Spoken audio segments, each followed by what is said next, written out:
Lots of people asked, what do I do if I have neuropathy? So I'm going to tell you this. One of the first things you need to be doing is getting proper blood work done.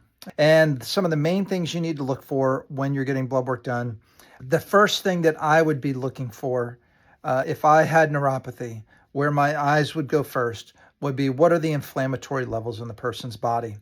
What are the markers you should get tested if you have neuropathy? What are the things you should be asking your doctor for? Iron, ferritin, which is stored iron. Ferritin is going to go up a lot if you have acute or systemic inflammation. All right. Ferritin is what's called an acute phase reactant, which means it actually contributes to inflammation in your body, especially as it elevates. Fibrinogen is another one. High sensitivity C-reactive protein is another marker. Interleukin 6 is another marker. The neutrophil to lymphocyte ratio, another marker for inflammation.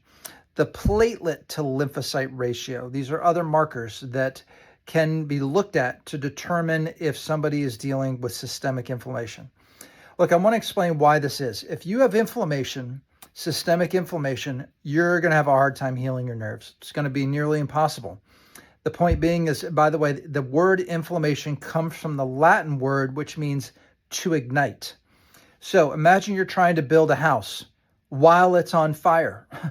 Inflammation is like fire to your nerves. So long-term systemic inflammation is definitely going to prevent your nerves from healing. So if I had neuropathy, I would be getting those inflammation markers checked. I'm going to go through them again. High sensitivity C-reactive protein, serum iron, ferritin, fibrinogen, maybe interleukin 6.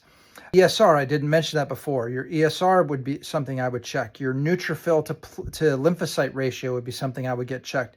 Your platelet to lymphocyte ratio. These are things that I would be getting checked.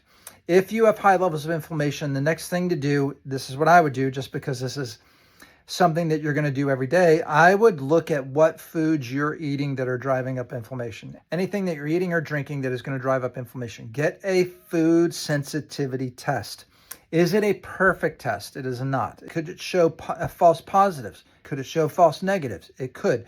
But it's a good place to start because we eat every day, and lots of food we eat can be inflammatory to us. So these are things I would do if I had neuropathy. I'm Dr. Dave Morris of Magnolia Medical Center here in Murfreesboro, Tennessee. I hope you found this helpful. If you've got neuropathy, I truly hope that you take some of this information and use it.